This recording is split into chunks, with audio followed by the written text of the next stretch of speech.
siya, yung as in, ang niyayakap niya ay yung relihiyon na kanya nakagisnan, yun po talaga ang number one na magpapahamak sa tao. Pero alam niyo po ang good news, ang ating Panginoong Jesus, wala po siyang isesend o ipapadala sa impyerno. Yung tao po mismo ang pupunta doon. Yun po yung good news. Ibig sabihin, lahat talaga tayo may pag-asa mapunta sa langit. Kinakailangan lang nating malaman paano ba talaga itong mangyayari sa ating buhay. Kaya yung una, kailangan understand the gospel. Medyo nakarap lang po yung ating PowerPoint. Kailangan, basically, maintindihan natin ano ba talaga yung gospel. Ito po talaga yung pinaka-pundasyon eh. Kapag ang tao naintindihan niya kung ano yung ginawa ni Jesus, tatlong bagay po yan eh. Sino si Jesus? Kaya pag nag-share tayo ng gospel, ang una natin tanong, para malaman natin kung anong background nila, tita or tito, sino po para sa inyo si Jesus? Anong pagkakakilala niyo po sa kanya? So kapag nagsalita na siya, doon nyo na malalaman, ito yung background nito. Di ba? Tapos pangalawa, syempre kapag yung una, sino si Jesus? Pangalawa, ano yung ginawa ni Jesus? Kapag naintindihan natin ng ating Panginoon, binigay niya yung kanyang buhay, namatay siya, at muling nabuhay para sa ating kasalanan, babaguhin po talaga niya ng isang tao. Isipin mo yun. Wala naman talaga tayong kakayanan, pero kinhabagan tayo ng Panginoon. At pangatlo, ano yung patuloy na ginagawa ng Panginoon sa ating buhay? Yung tatlo pa lang yun, sulit na eh. Kumbaga, ewan ko lang kung hindi talaga, alam mo yun, magbago yung puso natin at yung pananaw natin at yung mga priority natin dito sa buhay. Kaya dito, yun po yung una. Yung unang parable na babasahin natin, alam niyo po ang problema dito, yung tinatawag natin na interest. Basahin po natin. Luke 8:12. Ang mga binhing nalaglag sa tabi ng daan ay ang mga taong nakikinig. So, ano naman sila? Nakikinig naman talaga eh. Dumating ang dyablo at inalis nito ang salita mula sa puso ng mga nakikinig upang hindi sila manalig at maligtas. Upang hindi manalig at maligtas. Kaya yan talagang unbeliever po yan, hindi po talaga yan saved. Ngayon, kung mapansin natin dyan, meron pong parang parable na ginagamit si Jesus. Kasi nagtanong din po yung mga disciple, Lord, ba't gumagamit po kayo ng talinhaga? Ang parable po, sabi sa Bible, ito daw po ay para merong minsang usapan na pangkaharian lamang ng Diyos. Ibig sabihin, parang halimbawa, pamilyahan lang to. So minsan sinasabi ni Jesus ang isang bagay sa pamagitan ng talinhaga para ito'y doon lamang sa mga tao na kabahagi na talaga ng pamilya ng Diyos. Ibig sabihin, born again na talaga to. Kaya minsan, ito pong Bible, po pwedeng ito, hindi talaga yung, siguro nakarinig na kayo ng ganan. Alam niyo, tumigil, yung sinasabi nila, tumigil na po ako ng pagbabasa ng Bible kasi hindi ko po talaga maintindihan tapos ang boring po. Hindi po. Sa totoo lang, ito po nagiging talinhaga sa isang tao. Alam niyo po bakit? Kasi nga, kapag po hindi pa talaga siya kabahagi ng kaharian ng Panginoon. Tapos pangalawa, sabi nila, yung parable daw, ginagamit to para daw po ihayag yung mga bagay na nais ng Panginoon. Kaya mapapansin nyo, yung mga disciple, ang sabi nila, Lord, ano pong ibig sabihin nyo dito? Ibig sabihin, pagka-share ni Jesus ng salita ng Diyos, kita mo yung mga tao na interesado talaga. Anong ginagawa nila? Nagtatanong sila. Hindi sila umaalis kagad. Kaya dito, ang sabi dyan, dumating ang dyablo at inalis nito ang salita mula sa puso ng mga nakikinig. Yun lang yung pinakamasakit dito.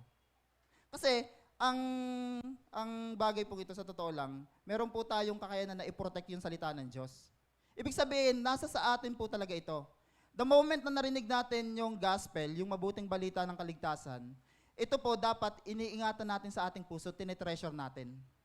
Hindi natin to binabaliwala na, di ko alam kung nakaranas na po kayo. Halimbawa, sinara niyo po ngayon, tinanggap niya si Jesus, tapos tinanong mo siya, saan ka na ngayon pupunta kung sakaling mawala ka sa mundong ito? Di ba minsan ang sagot nila, naku, hindi ko po masasabi yan eh. Parang wait lang.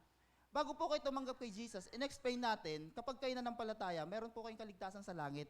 Tapos ngayon na tumanggap na kayo, parang bakit parang hindi pa rin kayo sure? Ibig sabihin, ang tao po pala, po pwedeng nakikinig siya ng salita ng Diyos, pwedeng sumabay siya sa panalangin, pero hindi niya talaga naintindihan yung kanyang pinanampalatayahan.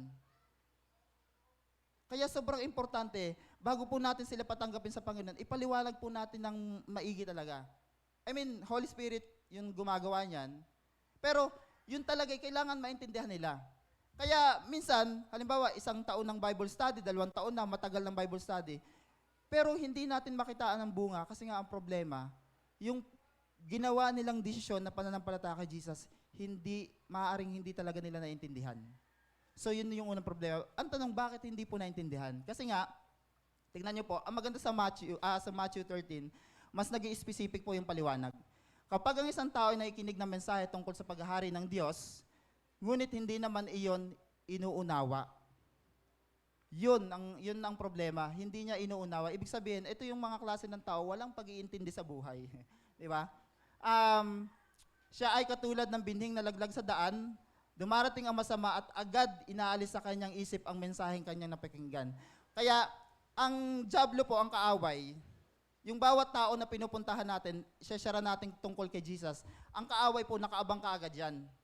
Kapag nakita ng kaaway, hindi interesado yung tao na sinashare natin, mati kaagad, tinatanggal niya po yung salita ng Diyos. Pero kapag nakita niya, yung taong sinaran, talagang pinapahalagahan niya yung salita ng Diyos, as in pag uwi niya ng bahay, inuunawa niya ulit, ano nga yung sinar sa akin?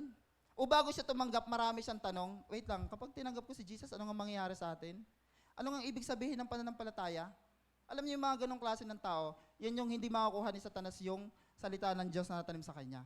Pero kapag ang isang tao, sinar sa kanya yung gospel, as if walang nangyari, yung parang, alam mo yun, doon na po nawawala yung salita ng Diyos, nakukuha ni Satanas.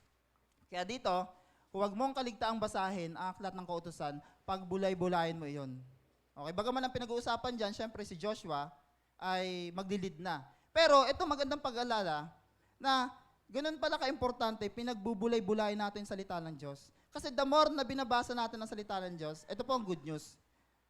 Kahit walang mag-share ng gospel sa isang tao, pero kapag nagbabasa siya ng salita ng Diyos at naghahanap talaga siya sa Panginoon, matatagpuan niya ang kaligtasan. Kaya yung pagbubulay-bulay, napakagandang gawain po yan. Kaya mapapansin niyo, pagkatapos natin sinara ng gospel, ano sinasabi natin? Kailangan niyo pong basahin ang Biblia para mas makilala niyo po ang Panginoon.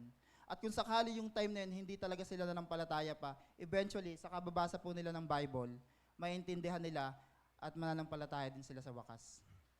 Kaya, sabi dito, huwag patigasin ng inyong mga puso. Tapos sa 12, tingnan niyo po, mga kapatid, ingatan ninyong huwag magkaroon ng ang sino man sa inyo ng pusong masama at walang pananampalataya na siyang naglalayo sa inyo sa Diyos na buhay.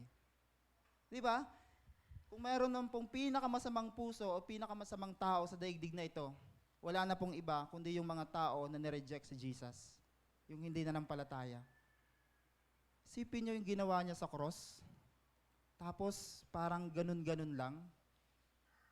Kaya matinding ano po yan, matinding insulto yan sa Panginoon. Kaya may mga church minsan na sinasabi nila, alam mo, okay naman si Jesus, pero kailangan mong dagdagan. Kailangan mo magpabautismo. Alam niyo, wala po talaga eh. Kapag ang ating prinsipyo, kapag ang prinsipyo ng isang tao, hindi kompleto ang kaligtasan niya kapag walang bautismo, alam niyo po, malaking insulto yun sa Panginoon. Kasi parang sinasabi natin sa Diyos, alam mo, Jesus, hindi kompleto yung bayad mo eh. Sensya ka na ha. Pero hindi po. Yung ginawa po ni Jesus doon sa cross, kompleto po yun. Talagang paid po tayo doon. Kinakailangan lang nating paniwalaan po yun. Doon po magsisimula. Sabi dito, ang mula sa Diyos ay nakikinig ng mga salita ng Diyos. Subalit ayaw ninyong makinig sa akin. Bakit? Kayo'y hindi mula sa Diyos. Kaya may dalawang klase po ng pamilya sa daigdig na ito. Pamilya ni Satan at pamilya ng Diyos. Madali nating malalaman kung isang tao pamilya na siya ng Diyos. Ano pong mapansin natin? Pagdating sa salita ng Diyos, nandun po yung kanyang interest. Di ba? Lagi siyang excited makarinig ng salita ng Panginoon. Kaya yung unang tao dito na pinag-uusapan, alam nyo, hindi po talaga siya naligtas. Bakit? Unang-unang problema niya, hindi siya nakikinig ng salita ng Diyos. Nandyan lang siya, physically present, pero wala talaga dun yung diwa niya at wala dun yung kanyang pagnanais na hanapin talaga ang Panginoon. So yun po yung una. Mga kapatid, kung sakali ganito po yung kalagayan natin ngayon, na sa buhay natin, hindi tayo ganun ka-interesado sa salita ng Diyos, maaaring wala pa talaga ang kaligtasan sa buhay mo. Sana hindi natin maramdaman ngayon na na-judge tayo o na-condemn. Kundi ito'y para lamang siya sa atin ng laman ng ating mga puso. Okay po? May pag-asa. Anong pag-asa? Understand the gospel. Talagang kung tayo po'y mahilig lang din mag-internet, manood na po tayo sa YouTube ng mga, alam mo yun, preaching tungkol sa gospel. Basahin natin yung 4 na libro ng gospel, di ba? Matthew, Luke, John, di ba? Yung kay Mark, sulit po talaga basahin yun kasi ang pinag-uusapan po dyan, eternal security natin yung salvation. Pangalawa, uncover the truth. Pag sinabi nating uncover, talagang ito po ay ating unti-unting ibubunyag uli. Parang yung unti-unti nating tutuklasin pa. Pagkatapos nating na-receive, nalaman natin yung kaligtasan na inaalok ng Panginoon, ang ginagawa po natin, ano pong ginagawa natin? Nagjo-join po tayo ng D-group. Bakit? Kasi sa D-group po, tayo ay grupo, kunyari 3 tayo magkakagrupo, sama-sama po tayo doon nag-aaral ng salita ng Diyos. Sama-sama tayong nagpe-pray sa isa't isa, tinutokdas natin, mas kinikilala pa natin ang Panginoon. Kaya nga maganda, alam niyo po, may mga tao, nung una talaga na sinare sa kanila yung gospel, si Jesus, nung una hindi naman talaga sila nanampalataya eh. Pero alam niyo, dahil nag-join sila ng D-group, eventually doon sa D-group, dahil laging pinag-uusapan si Jesus at yung gospel, na-save po sila. Yun ang maganda. Kaya lahat po ini-encourage natin, kung wala pa po tayong D-group, mag-join po talaga tayo ng D-group. Ito yung means ng Panginoon para i-uncover pa yung truth o yung katotohanan. Kasi, halimbawa, pagkatapos natin tanggapin si Jesus, anong sunod na? Yun yung tanong natin eh. So doon po yun mapag-uusapan niya sa D-group. Kaya sabi dito, ang mga nalaglag naman sa batuhan ay ang mga nakikinig ng salita ng Diyos at tumanggap nito ng may kagalakan. Ngunit hindi ito nag-uugat sa kanilang puso. Yun ang problema, no? Parang, sandali lang eh. So, sandali lamang silang naniwala, kaya't pagdating ng pagsubok, sila ay anong nangyari sa kanila? Tumiwalag. Yung pangalawa po, yung sa Matthew, tingnan nyo nangyari sa kanila. 21 na tayo. Ngunit hindi tumimo ang mensahe. So wala, hindi talaga nanatili. Sa kanyang puso, sandali lamang itong nanatili at pagdating ng kapaghatian at pagsubok dahil sa mensahe, agad siyang tumalikod sa kanyang pananampalataya. Hindi po ito ligtas. Tumalikod. So ano pong nangyari? Sayang. Kasi bakit? Nung narinig niya yung salita ng Diyos, narinig niya, alam mo, may libreng kaligtasan na binayaran ni Jesus. Tuwang-tuwa siya kasi hindi na siya mapapahamak sa impyerno. Pero alam niyo po, ang masaklap, yung kaligtasan lang ang gusto niya, pero ayaw niya talaga kay Jesus. Kaso wala pong ganun. Kaya dito ang nangyari, nung binigyan na siya ng pagsubok, tinetest ng Panginoon kung totoo talaga siyang naniniwala sa Panginoon, kumalas na po siya. Kaya minsan, pag yung mga magaganda yung nangyayari sa atin, di ba? Parang kapag narinig natin na, halimbawa, alam mo, mahal ka ng Diyos, ang Diyos yung magpo-provide. Alam mo yung sarap sa pakiramdam eh. Pero kapag pinag-uusapan na sa isang church, ang kasalanan, kapag pinag-uusapan na kailangan po natin mag-disciple, dyan na po natin na-check kung talagang yung taong yun nanampalataya kay Jesus. Kasi kung halimbawa yung mga masasarap lang sa pakiramdam niya, yung kanyang gustong marinig, at pagkatapos yung mga mabibigat na turo na sa Bible, yung mga utos, parang, hops, wait lang. So yun, makikita din po natin yung kalagayan ng ating puso. Kaya sabi dito, ito'y dapat ninyong kagalak kahit na maaaring magdanas muna kayo ng iba't ibang pagsubok sa loob ng maikling panahon. Ano ba naman yung, alam mo yun, saglit lang naman tayo dito eh. For the meantime, di ba? Tiis-tiis lang. Pero, ang kabalit naman ito kasi habang buhay nakasama ang Panginoon eh. Kaya, parang sobrang nakapanghinayang kung dahil lang doon sa mga pagsubok, ang isang tao ay tatalikod sa Panginoon. Sapagkat sa mula't mula pa'y alam na ng Diyos kung sino ang magiging sa Kanya, at ang mga ito'y pinili niya upang maging katulad ng Kanyang anak. Sa gayon, siya ay naging panganay sa lahat ng maraming magkakapatid. So malino naman po ito, sabi dyan, sapagkat sa mula't mula pa'y, alam naman po talaga ng Panginoon. Dito po sa atin dito, alam naman talaga ng Panginoon dito kung sino po talaga yung sa Kanya na eh. Paano niya po tinitingnan? Una yung interest. Pangalawa, kapag dumadaan tayo ng pagsubok, anong reaksyon natin sa Panginoon? Nagtatampo ba tayo? Nagagalit ba tayo? Tumatalikod ba tayo sa pananampalataya? Doon po natin ma-check ngayon. Kaya sabi dito, sumagot si Jesus. Kasi may isang lalaki, sabi niya, siyempre, nag-share si Jesus ng kaligtasan. Sabi ng isang lalaki, Panginoon, gusto kong sumunod sa inyo. Okay, sabi ni Jesus, sige, ganito. May lungga ang mga asong gubat, at may pugad ang mga ibon, ngunit ang anak ng tao ay wala man lang mapagpahingan. O sabi Jesus, gusto mong sumunod sa akin? Baka ina-expect mo na kapag sumunod ka sa akin, papayamanin kita. Kaya may mga ganong klase ng tao na parang ang sarap sa pakiramdam kasi ang iniisip, wow, pag naka-Jesus ako, wala nang problema. Pag naka-Jesus ako, magiging okay yung buhay ko. Okay naman po yun. Pero hindi po sa mundong ito ang ipinangako ng Panginoon. Ang pinangako ng Diyos na yaman ay doon po sa langit, sa ating pong permanenteng tahanan. Kaya kung ang ina-expect ng isang tao ay dito, pag hindi siya pinayaman ng Diyos dito, ganun talaga ang nagiging tugon niya. Tumatalikod po siya. Sa kabilang banda, sabi dito, at sinabi niya sa kanilang lahat, ang sino mang nagnanais sa sumunod sa akin, anong kailangan? Araw-araw pinapasa natin yung cross. Ano ibig sabihin? Yung cross, ibig sabihin yan, parang araw-araw, nakaganito tayo. Okay. Sinasabi natin sa Panginoon, Lord, ito po talaga yung mga gusto ko. Pero dahil kayong Panginoon ko, kayo po ang masusunod. Nakasurrender po tayo, nakaganan. Na araw-araw, kahit, alam mo yun, gustong-gusto natin gawin itong ganito eh. Pero hindi na ito tungkol sa atin. So, ganun po ang challenge ng pagsunod. Kinakailangan, araw-araw, dine-deny natin ang ating sarili. Noong nakaraan po, isa sa natutunan ko tungkol sa worship. Yung pagsamba, ito'y araw-araw na pag-deny natin sa ating sarili at pagdedesisyon na sumunod sa Panginoon. Panghuli po natin, unleash the world. Pag sinabi pong unleash, parang kailangan pakawalan na talaga natin. Okay? Bitawan na natin, i-let go na natin, i-antay natin. Kumbaga, kalasin natin yung sarili natin mula doon sa mga makamundong bagay. Sabi nga ng isang statement, wala daw Kristiyanong makamundo. Kasi kung meron daw ganon, parang sinasabi natin, Satanas na makadiyos. Kaya kung talagang Christian ang isang tao, siya po talaga ay nagiging makadiyos. Wala po talagang Christian na hati-hati. Sa mundo ako ngayon, bukas, kay Lord muna ako, palitan, kung kailan natin trip. Kaya dito, sabi dito, ang mga nahasik naman sa may matitinik na damuhan ay ang mga nakikinig sa salita ng Diyos, ngunit nang tumagal, ano pong nangyari? Nadaig sila ng mga alalahanin sa buhay at ang pagkahumaling sa kayamanan, kalayawan, dahil dito, hindi nahinog ang kanilang mga bunga.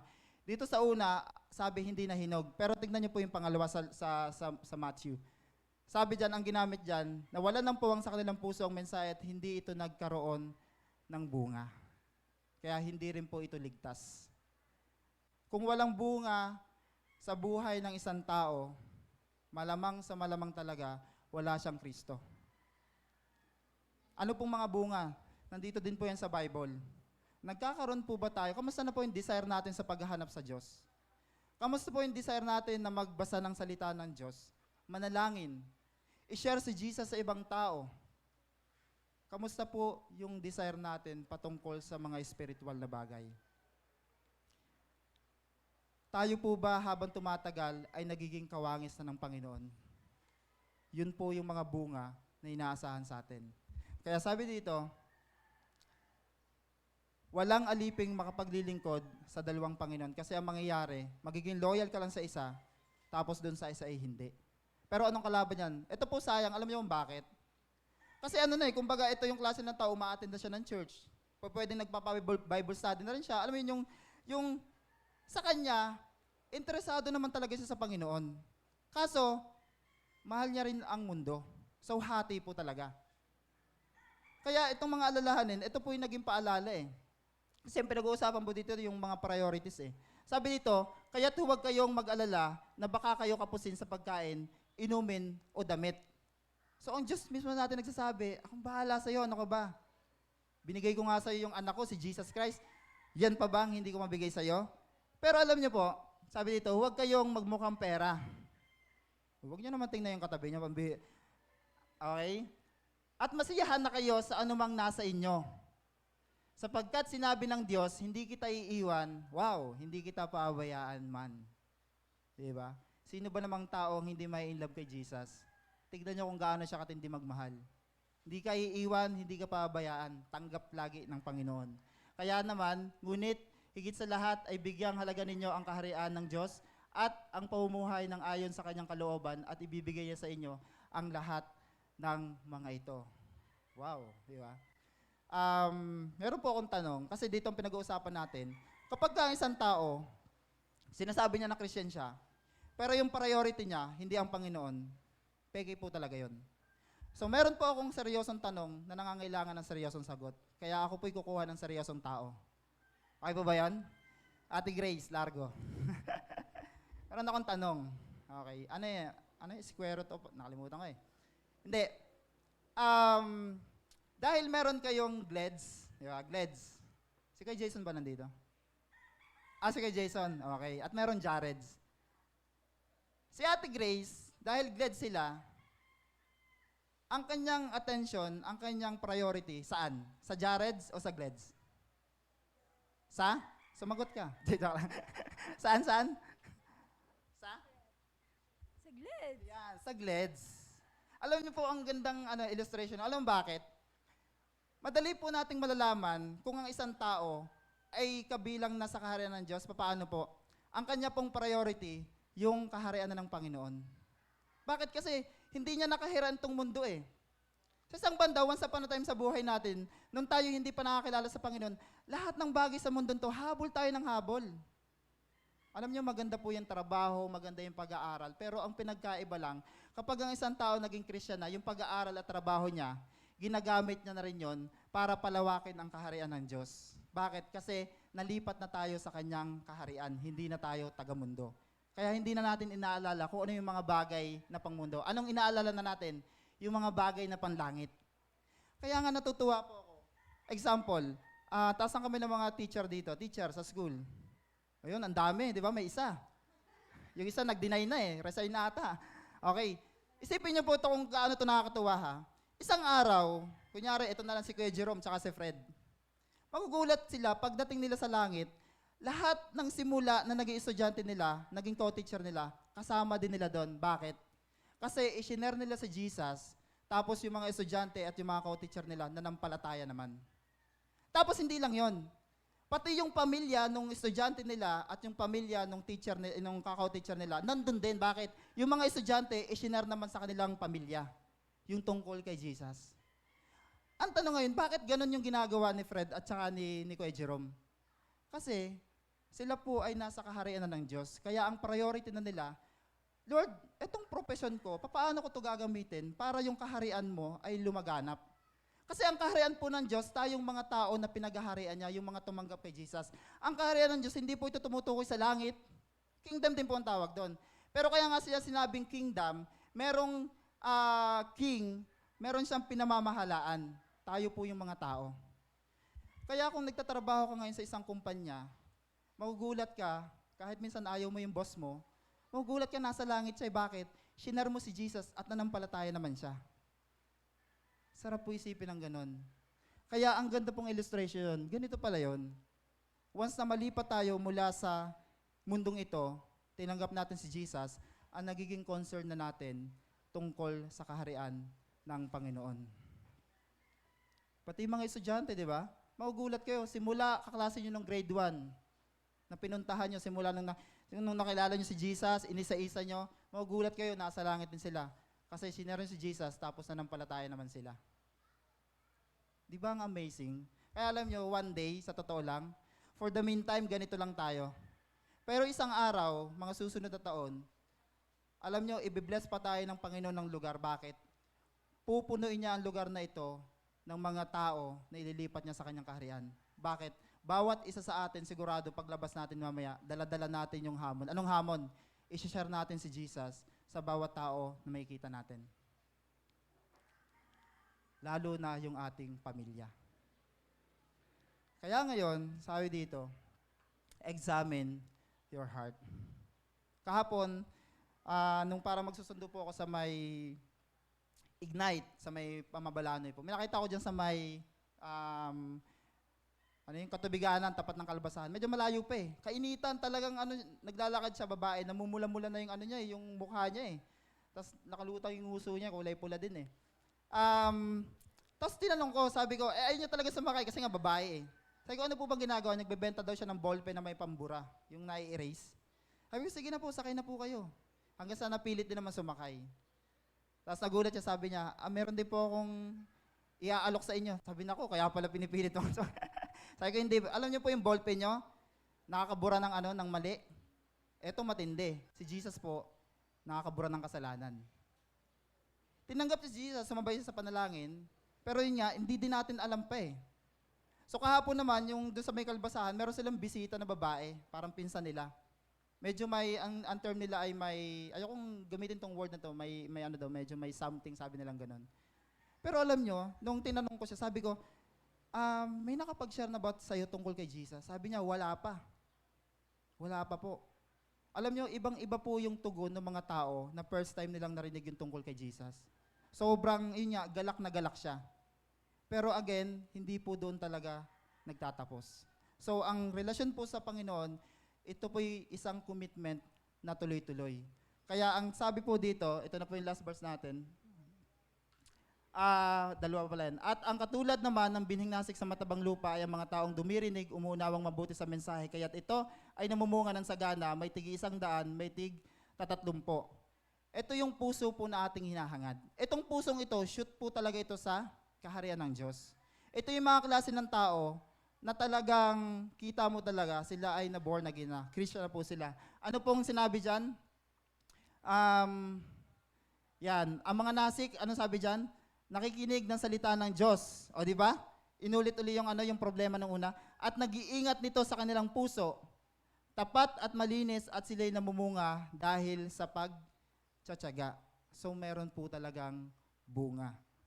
Kaya sabi dito, ngunit ang mananatili hanggang wakas ay siyang maliligtas. Yan. Kaya lifetime po talaga ito. Kaya madali mong malalaman ngayon na talagang itong taong to, o sa sarili natin, save talaga tayo kahit anong mangyari. Hanggang sa huling sandali ng buhay natin dito, hindi tayo tumalikod sa ating Panginoon. Ito po yung mga tanong na pag-uusapan natin ngayon. Okay? Mamaya sa D-Group. Pero again, 3 bagay lang po. Ano po yung una? Understand the gospel. Balikan po uli natin, ano yung ibig sabihin ng gospel. Kaya yung unang tanong dito, ano ang pagkakaunawa mo sa gospel? Mamaya po sa D-Group natin, maging totoo lang tayo. Kasi kung isang tao, hindi niya maikwento kung ano yung gospel, maaaring wala pa talaga siyang Jesus. Pangalawa, paano ka makakalaya sa mga alalahanin? Check natin yung ating mga priorities. Paano tayo makakalaya dyan? Pangatlo, kanino mo ibabahagi ang Panginoong Jesus? So yun lang po ang mensahe natin ngayon. Pero bago po yan, okay lang po ba na makibukas po kayo sa atin? Dito po tayo magka-close. Pangalawang Korinto po, yung huling chapter po, verse 5, 13, verse 5.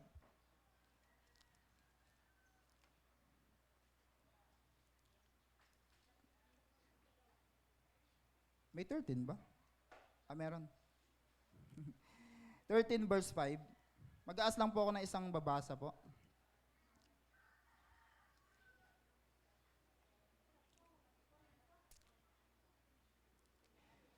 Sino malinaw bumasa? May Tagalog kayo. Verse 5 po. 2 Corinthians 13, verse 5. Yan. 13:5. Shall, pwede ba makikibasa? 13:5. 2 Corinthians 13:5. Subukin niyo ang inyong mga sarili kung kayo'y namumuhay ayon sa pananampalataya. Suriin niyo ang inyong sarili, hindi ba niyo nalalamang nasa inyo si Kristo Jesus, maliban na lang kung kayo'y mga bigo sa pagsubok. Yan. Kaya ito pong mensaheng ito po ay para tayo po ay ma-check natin kung talaga po tayo nasa pananampalataya. Okay po? So focus po muna tayo sa ating mga sarili. Seryoso po ang Panginoon sa bagay na ito. Ang Panginoon gusto niya makasama niya lahat tayo doon sa eternity sa langit. Pero ang tanong, gusto mo bang makasama din ng Panginoon? Kasi kung gusto mo, kailangan manampalataya ka ng lubos, paniwalaan mo na ang kasalanan ko, bayadan ni Jesus doon sa cross. Ganun lang po siya kasimple. Again, huling paalala, ang ibig sabihin na ikaw ay nanampalataya sa Kanya, nagsisi tayo sa kasalanan, at tumalikod na tayo sa kasalanan. Ibig sabihin, hindi na tayo dapat namumuhay sa kasalanan. Kasi yung kasalanan yan yung ikinagalit ng Diyos eh. Yan yung dahilan ng kanyang paghihirap dun sa cross. Kaya kung babalik at babalik pa tayo dyan, malaking insulto sa Panginoon yan. At maaaring, wala pa talaga sa atin si Christ.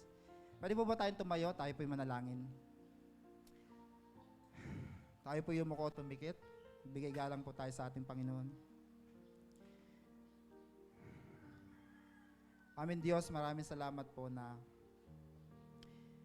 ngayon ay nagkaroon po kami ng heart check.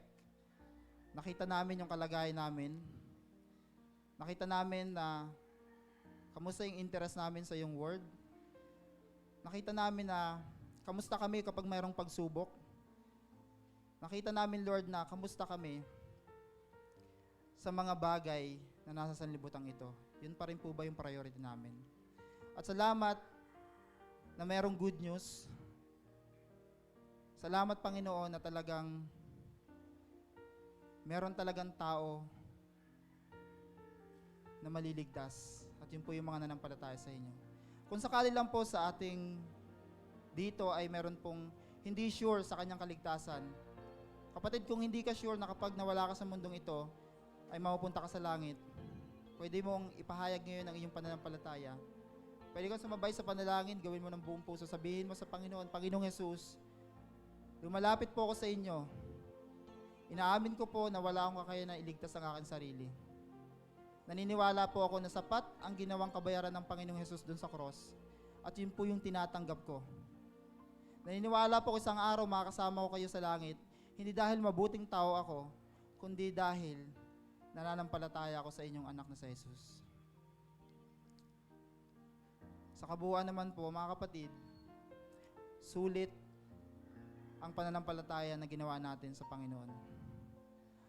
For the meantime, habang nandito tayo, gusto ng Panginoon na ikaw at ako ay gamitin niya para itong good news na ito ay dalhin natin sa ibang tao. Kaya nag-e-exist ang church, hindi ito para magtipon-tipon lamang tayo every Sunday. Nag-e-exist ito kasi nga, meron po tayong mission. Anong mission? Go and make disciples. Simulan po natin sa ating pamilya. Makipagtuwang po tayo sa Panginoon dahil ang Diyos lang po ang kayang magbukas at bumago ng puso ng isang tao. Lord, ito po yung prayer namin sa pag-uwi namin. Ngayong nalaman namin ang kalooban mo, ang prayer naman namin, maganap po namin ito. Tulungan niyo po kami. Sa pangalan ng Panginoong Yesus, Amen and Amen. Maraming salamat po. Pwede na po muna tayong makaupo.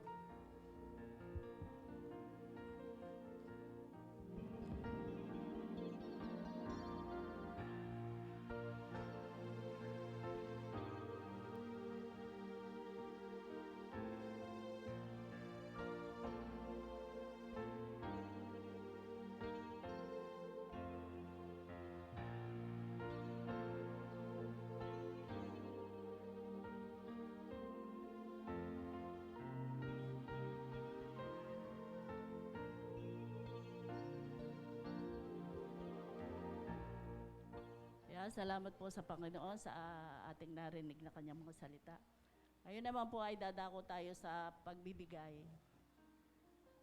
Sabi po sa Ikalawang Korinto 9, 7 and 8, ang bawat isa'y dapat magbigay ayon sa sariling pasya, maluwag sa loob at di napipilitan lamang, sapagkat iniibig ng Diyos ang kusang nagbibigay ng may kagalakan.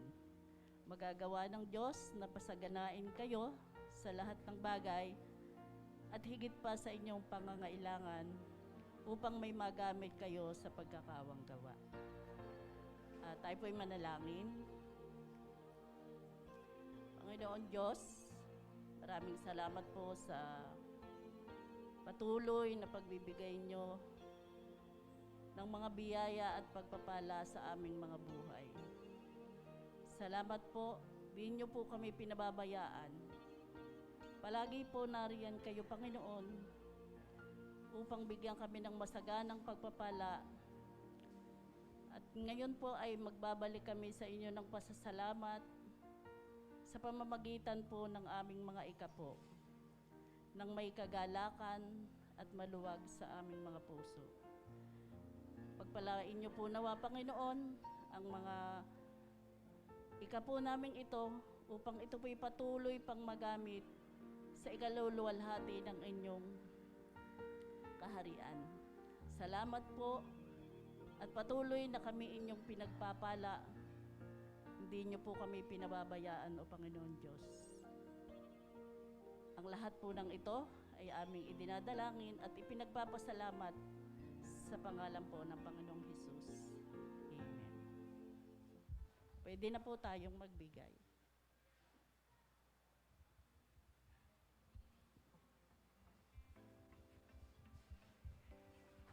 You are here as we're lifting up your name, lifting up your name. You are here as we're giving you the praise, giving you the praise. The kingdom of God is released in this atmosphere, where freedom and breakthrough and victory are right here.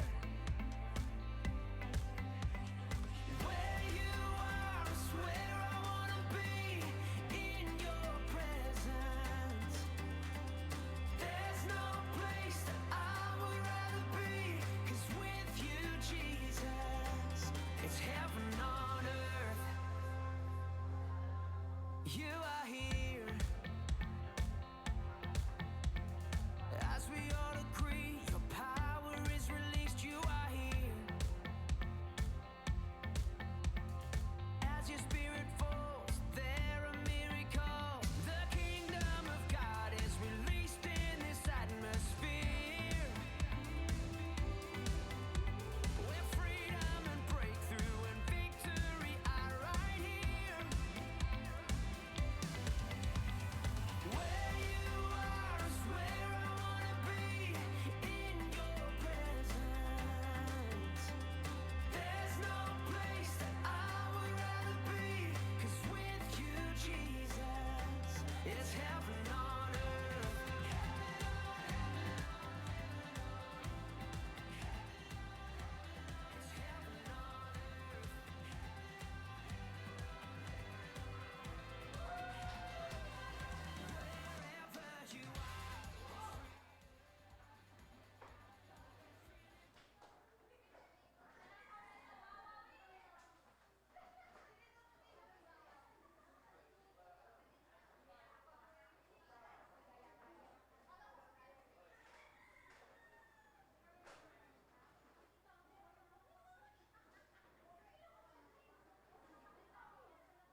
Hello. Ba't parang yung mga ina parang daling turuan, no? Pero yung mga tatay mas madaling turuan. Okay. Sabi daw nga nila, ang mga mothers daw, yung mga ina, parang teacher daw yan. Magaling magturo, magaling magsermon. Yung mga tatay daw, parang mga estudyante. Hindi nakikinig. Okay, sige po. Salamat po. Salamat po. Palakpa po natin yung mga mothers natin. Wow, ang gabi. Nakakatuwa. Okay. May aabangan pa ba tayong mga special numbers sa susunod? Babawi. Para may pinali yata tayo pandulo yung... Ang yampro kailan kayo? Sa araw na pagkabuhay yata. Sige, tayo po tumayo. Magwawakas po tayo sa panalangin. Tayo mag-pray. Pasalamatan natin ang Panginoon sa kanyang kabutihan. Alam niyo mga kapatid, ang ipagpasalamat natin na yung mabuting balita ay nakaabot sa atin. Just imagine, no? Tayo naman, iba-iba yung pinanggalingan natin. Hindi naman pare-paras tayo ng edad. Pero iisa lang po nangyari. May taong pumunta sa atin, nag-share ng gospel. Baka nga yung nag-share sa iyo, parang iniisip niya, mukhang ayoko talaga din eh. Takot siya eh, no? Pero kahit na ganun siguro, siyempre, baka din naman niya naikwento na rin, nagbahagi pa rin siya ng salita ng Diyos. Kaya ito po yung ma-appreciate natin na grabe no yung pag-ibig ng Panginoon. Alam niyo po doon sa mga tao na antitigas talaga ng puso, grabe na po yung kanilang kasamaan. Noon na doon po ako sa Pampanga, may naging bisita po kami. Filipina po siya, tapos foreigner yung asawa niya. Na-realize ko, sabi niya, meron palang bansa sa pagitan ng Iraq at saka Iran. Nalimutan ko yung pangalan, napakalit na bansa, iilal nando yung mga tao. Yung mga tao daw po doon, meron po silang church na pinuntahan doon.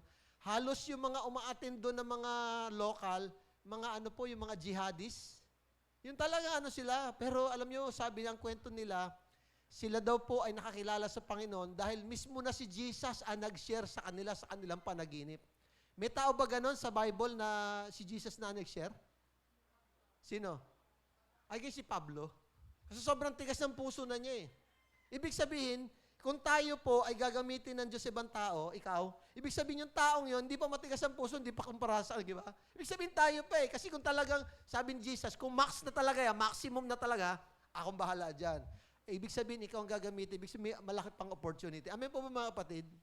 Grabe yung biyaya. Tayo po yung mag-pray. Panginoon, salamat po.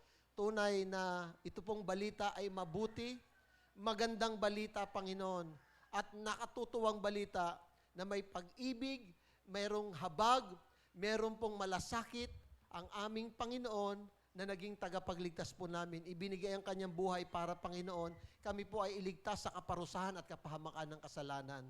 Kaya ngayong umaga, nagpapasalamat po kami. Iisa lang po ang aming karanasan lahat. May nagbahagi sa amin and we embrace the gospel.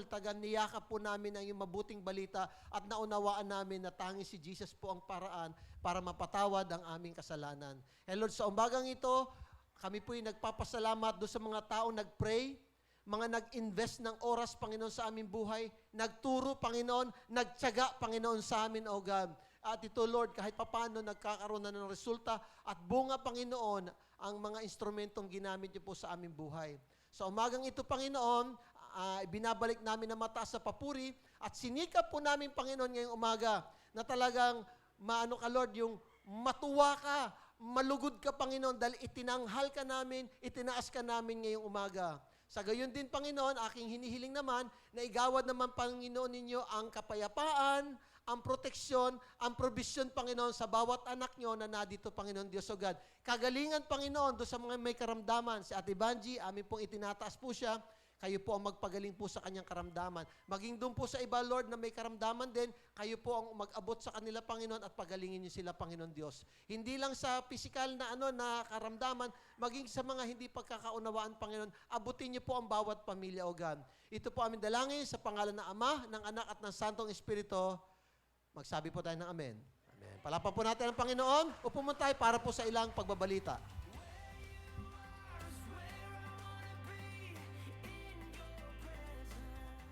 Hello po. So once again, good morning po sa ating lahat. Hindi ko na po ipapabalik sa ayos sa ating silya kasi maya-maya mag-small group na naman po tayo. Pero bago po yun, narito po ang ating mga regular announcements. So bago po yun ay ang atin munang may birthday. This is the month of March. Kabilis po ano po, patatlong buwan na agad tayo ng taon. Marso na. Okay, March 11. Ngayon ba yan? Bukas? Ngayon, bukas. March 11, birthday po ni Kuya Momoy. Yay, happy birthday po Kuya Momoy.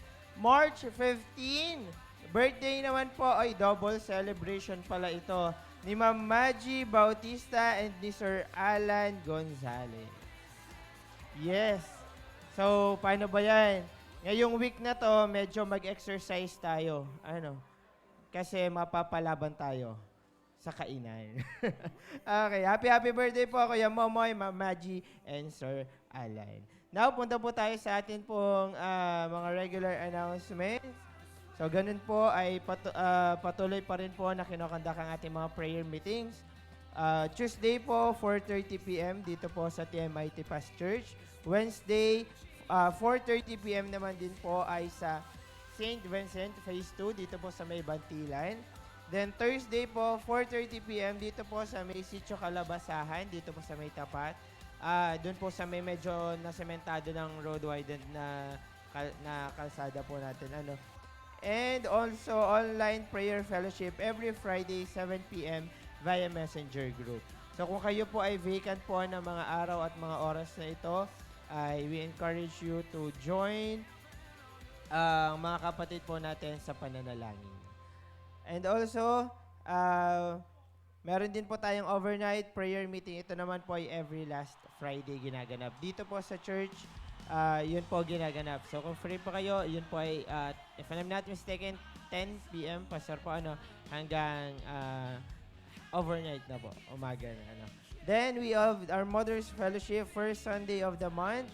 Ito po ay 7. Dito na po yun, ginaganap sa church. Okay, after po ng service. So last week, if I'm not mistaken, that's the first. Ngayon po, next week. Okay, so basta po every first Sunday of the month ay ang ating po mga Mother's Fellowship. Ganun din po ang ating mga fathers naman po ay nagko-conduct din ng fellowship. Ito naman po ay every Saturday, 6 p.m. Then, the TMI Youth Worship Service, patuloy po na nagliliyab ang ating Ignite. So palakpakan po natin ang Panginoon sa patuloy pong pagpapala. Talagang dire-diretso po yung ating Ignite. Every Saturday po ito, 3 p.m. Kaya in-encourage po namin kung may kabataan sa bahay or meron kayong mga kilalang kabataan, kaklase, kaibigan, pinsan, i-invite po natin sa Ignite. And music training po natin every Saturday, still 2 p.m. to 3 p.m. sa mga kabataan, sa mga tao po dyan na sa tingin po nila ay talagang ang kaloob ng Panginoon sa kanila ay pagdating sa musika. So, i-train po natin para magamit natin sa Panginoon. Attend po tayo every Saturday, 2 p.m. to 3 p.m. ng ating music training. And sa March 28 po, meron po tayong gaganaping fellowship and baptism. Yun po ay gaganapin natin dito po sa may Tipas, sa may Villarreal. Ang oras po natin ay 8 a.m. to 4 p.m. Kung alam nyo po yung resort dito sa may Tipas, alam ko napuntahan na po natin to last year. In-invite po namin ang bawat isa po dito po sa ating gaganaping fellowship and baptism. March 28. 8 a.m. po ang ating start hanggang 4 p.m. So, ready na po natin ang ating mga sarili. Yung ibang details po regarding this fellowship and baptism ay i-announce po ng ating mga day group leaders. Okay? So, I think that's all. Okay na po ang ating announcements. Kaya naman po, ito pa, inaabangan pala ng lahat. Ang maghuhugas at magsaserve ay ang ating mga young pro boys. Boys, tama? Kasi girls last time. O young people boys. Young people pala. Sorry naman. Young people boys pala po. Young people boys. So tayo pa huhugas at magsaserve. So that's all.